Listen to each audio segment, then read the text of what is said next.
12 जुलाई 1962 को अमेरिका की सबसे सुरक्षित जेल अल्काट्राज में रूटीन के मुताबिक सुबह के 7 बजे प्रिजनर्स का असेंबली की जा रही थी। असेंबली में काउंटिंग की गई तो इनमें 3 प्रिजनर्स मिसिंग थे। जब जेल स्टाफ ने तमाम सेल्स को दोबारा से चेक किया तो क्या देखते हैं कि तीनों प्रिजनर्स अपने अपने बेड पर सो रहे हैं। जेल स्टाफ को ये बात बिल्कुल भी नॉर्मल नहीं लगी और उन्होंने सेल के अंदर जाकर उनको उठाने की कोशिश की, लेकिन इसी दौरान वो क्या देखते हैं कि तीनों सेल्स के बेड पर तो सिर्फ डमी हेड्स पड़े हुए थे। जी हाँ, वो तीनों प्रिजनर्स भाग चुके थे और अपने अपने बेड पर सिर्फ डमी हेड्स रख दिए थे ताकि किसी को शक न हो सके। ये मंजर देखकर पूरे जेल स्टाफ के होश खाता हो चुके थे, क्योंकि अल्काट्राज जैसा जेल में अगर प्रिजनर्स को खुला भी छोड़ दिया जाए तो वो भाग नहीं सकते। वहां से एक नहीं बल्कि 3 प्रिजनर्स एक साथ भाग चुके थे।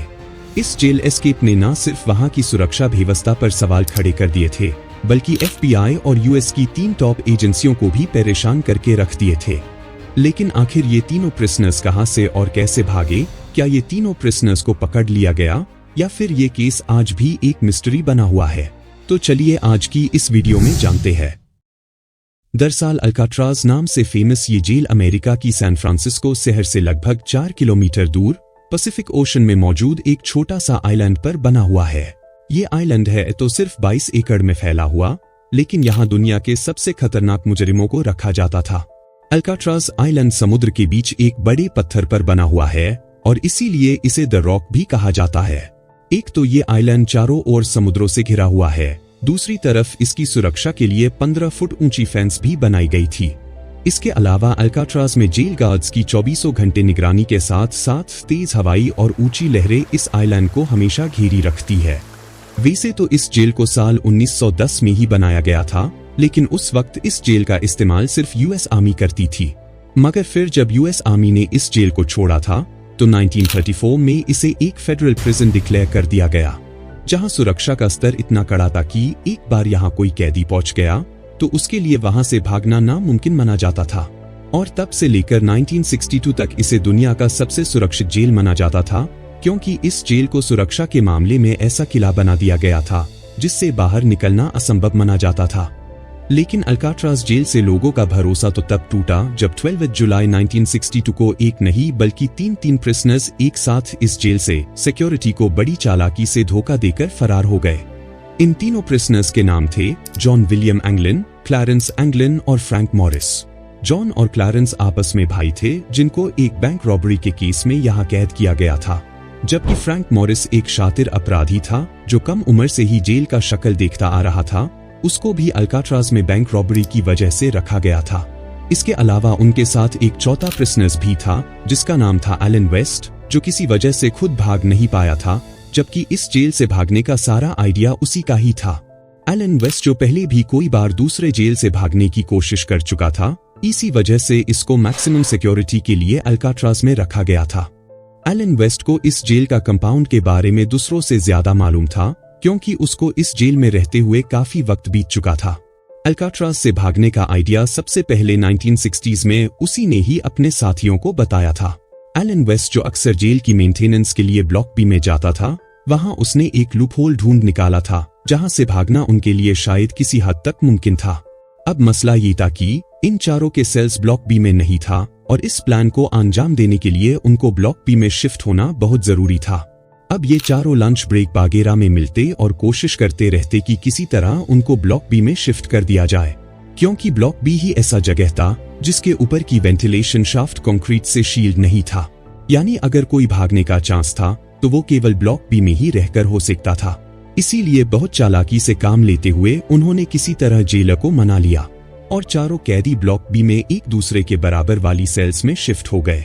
यानी उनका पहला टारगेट अचीव हो चुका था। अगले 2 सालों तक ये अपने अपने सेल्स के अंदर किया करते रहे, इसका किसी को कुछ भनक तक नहीं पड़ा। लेकिन 12 जुलाई 1962 को इस जेल के साथ कुछ ऐसा होने वाला था जो अल्काट्राज का रेप्यूटेशन और रुतबा को हमेशा हमेशा के लिए बदलने वाला था। हुआ कुछ यूं ताकि जेल स्टाफ रोजाना की तरह सुबह के 7 बजे सभी कैदियों को उठाने के लिए आए। असेंबली में काउंटिंग की गई तो इनमें 3 प्रिजनर्स मिसिंग थे। जब जेल स्टाफ ने तमाम सेल्स को दोबारा से चेक किया तो ब्लॉक बी में एंगलिन ब्रदर्स समेत फ्रैंक मॉरिस को अपने ही बेड पर सोता हुआ पाया गया।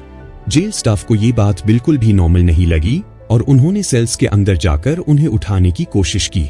लेकिन इसी दौरान उनको मालूम पड़ता है कि बेड पर तो सिर्फ डमी हेड्स रखे हुए थे। जी हाँ, वो तीनों प्रिजनर्स भाग चुके थे और उन्होंने सोप, प्लास्टर और कंक्रीट की मिश्रण से ये डमी हेड्स बनाए थे और किसी को इन पर डाउट ना हो सके, इसीलिए उन्होंने असली बालों का भी इस्तेमाल किया था जो जेल के अंदर से चुराए गए थे। इनमें से एक हाथ लगने की वजह से नीचे घिरकर टूट भी गया था। ये मंजर देखकर जेल स्टाफ के होश खाता हो चुके थे, क्योंकि इतने कड़ी सुरक्षा के बावजूद भी उनके नाक के नीचे से एक नहीं बल्कि तीन प्रिजनर्स फरार हो चुके थे। उन्होंने फौरन पूरे जेल में सायरन बजाना चालू किए और सारे जेल गार्ड्स इकट्ठा होकर पूरे आइलैंड की छानबीन शुरू कर दिए। लेकिन बदकिस्मती थी उनकी कि पूरे आइलैंड ढूंढने के बावजूद भी उनको इन तीनों प्रिजनर्स का कोई नामो निशान ना मिल सका। सबको एक ही चीज सताए जा रहा था कि आखिर इतने हाई सिक्योरिटी में से तीनों प्रिजनर्स भागे तो भागे कैसे।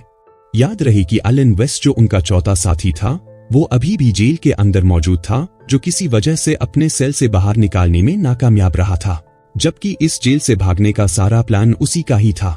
इन्वेस्टिगेशन टीम को बुलाया गया और FBI को भी रिपोर्ट कर दिया गया। एलन वेस्ट अब समझ चुका था कि उसके पास अब बचने का कोई चांस नहीं है, लिहाजा उसने इसी में ही अपना भलाई समझकर इन्वेस्टिगेटर्स को सब कुछ सच सच बता दिया। उसने पहले अथॉरिटीज के सामने ये बात कबूल किया कि इस प्लान का मास्टरमाइंड वो ही है। एलन ने बताया कि ये डमी हेड्स उन्होंने ही बनाए थे और इनमें लगे बाल उन्होंने जेल के अंदर हेयर कट के दौरान चुराए थे। उसको पता था कि चारों सेल्स की दीवारें सिर्फ 6 इंच मोटा है और दीवारों में मौजूद वेंट को आसानी से बड़ा किया जा सकता है। उन्होंने सबसे पहले जेल की किचन से कुछ चम्मच चुराए थे, जिनकी मदद से वो इन वेंट को चौड़ा करते थे, जबकि आखिर में उन्होंने जेल की वैक्यूम क्लीनर की मोटर से एक ड्रिल मशीन भी बना लिए थे। वो इस खुदाई को सीक्रेट रखने के लिए इसकी आगे अपने म्यूजिकल इंस्ट्रूमेंट्स या फिर कोई सामान रख देते थे। ये सारा काम खास तौर पर म्यूजिकल आवर्स के दौरान किया जाता था, जब जेल में काफी शोर शराबा होता था, और वो बेड्स पर डमी हेड्स रख देते थे ताकि अगर कोई गार्ड्स चेक करे तो उन्हें लगे कि वो सो रहे हैं। वेंट के पीछे एक छोटा सा कॉरिडोर था जहां से बाहर निकलने का रास्ता था। वहां से एक पाइप सीधे जेल की छत पर जाता था। ये चारों अक्सर मेंटेनेंस का काम करने छत पर जाया करते थे और इसी बहाने अपने भागने की प्लान का भी तैयारी करते थे। छत से उन्होंने एक पाइप का सहारा लेकर नीचे उतरने का रास्ता बनाया और फिर 15 फुट ऊंची फेंस को पार करके भाग निकले। एलन ने यह भी बताया कि उन्हें ओशन को पार करने के लिए जेल एडमिनिस्ट्रेशन से मिले रेन कोट की मदद से एक इन्फ्लेटेबल राफ्ट पहले से ही बना लिए थे और इस राफ्ट के साथ उन्होंने खुद के लिए लाइफ जैकेट जैसी कोई चीज भी बनाई थी ताकि अगर उनके राफ्ट काम ना करे तो वो पानी में डूबने से बच सके। एलन ने बताया कि प्लान के मुताबिक उन्हें सबसे पहले अल्काट्राज की नॉर्थ में मौजूद एंजल आइलैंड से गुजरकर मेनलैंड तक पहुंचना था, जहां सुरक्षा काफी कम था। वहां उन्हें एक गाड़ी और कुछ कपड़े चुराने थे, लेकिन मेनलैंड पर हुए जज में अथॉरिटीज को किसी भी तरह का कोई चोरी या डकैती का रिपोर्ट ना मिल सका। अब FBI के साथ साथ coast guards, bureau of prison और US मार्शल सर्विस को इस केस में शामिल करके समंदर में प्रिजनर्स को ढूंढना शुरू कर दिया गया, पर उनको कहीं से भी ना प्रिजनर्स मिले और ना ही कोई राफ्ट या फिर लाइफ जैकेट। अब ये पुलिस केस से हटकर एक मिस्ट्री केस बनने जा रहा था। कोई लोगों का मानना था कि तीनों प्रिजनर्स समंदर में ही डूब गए होंगे, क्योंकि 4 दिनों के बाद कोस्ट गार्ड्स को एक तैरता हुआ पैडल और 2 रेनकोट्स बैग्स मिले थे, जिनमें कुछ पर्सनल सामान जैसे फैमिली फोटोज और कुछ लेटर्स भी थे। ये सामान ऐसे थे जिन्हें कोई भी प्रिजनर्स आसानी से नहीं छोड़ते। एक थ्योरी ये भी है कि तीनों प्रिजनर्स राफ्ट से नहीं तो स्विमिंग करके मेनलैंड तक पहुंच गए होंगे, क्योंकि एस्केप के बाद FBI ने एंगलिन ब्रदर्स की फैमिली पर कड़ी निगरानी रखी हुई थी। उनके परिवार के कुछ लोगों ने FBI को बताया कि जॉन और क्लैरेंस के बड़े भाई ने मरने से पहले अपने बहनों से कहा कि दोनों भाई सही सलामत है और वो उनकी कांटेक्ट में है। कई फैमिली मेंबर्स ने ये भी दावा किया कि फैमिली का विशेष अवसरों पर 2 महिलाएं भारी मेकअप में घर आती है, जो शायद जॉन और क्लैरेंस ही भेस बदल कर आते हैं। एस्केप के 13 साल बाद एंगलिन ब्रदर्स के एक चचेरे भाई ने ये भी दावा किया है कि उसने ब्राजील में दोनों भाइयों को एक क्लब में देखा था और उनकी तस्वीरें भी खींची थी। लेकिन US मार्शल सर्विस के इन्वेस्टिगेटर्स का मानना था कि इस तस्वीर में दिख रहे लोगों की एज एंगलिन ब्रदर्स से मैच नहीं होती। ये आखिरी बार था जब एंगलिन ब्रदर्स के जिंदा होने की कोई खबर मिली थी। इसके बाद आज तक इनका कोई आता पता ना चल सका। एस्केप के 2 ही सालों बाद 1963 में अल्काट्राज जेल को हमेशा के लिए बंद कर दिया गया। और 1979 में FBI ने भी इस केस को ऑफिशियली बंद कर दिया।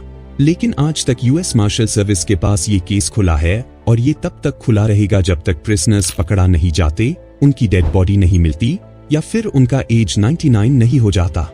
आज अल्काट्राज जेल को एक नेशनल पार्क में बदल दिया गया, जहां हर साल लाखों टूरिस्ट ब्लॉक बी की उन्हीं सलाखों को देखने आते हैं जहां 60 साल पहले एंगलिन ब्रदर्स, फ्रैंक मॉरिस और उनके साथी एलन वेस्ट कैद हुआ करते थे। तो दोस्तों, आज के लिए बस इतना ही। मिलते हैं नेक्स्ट वीडियो में किसी नए टॉपिक के साथ।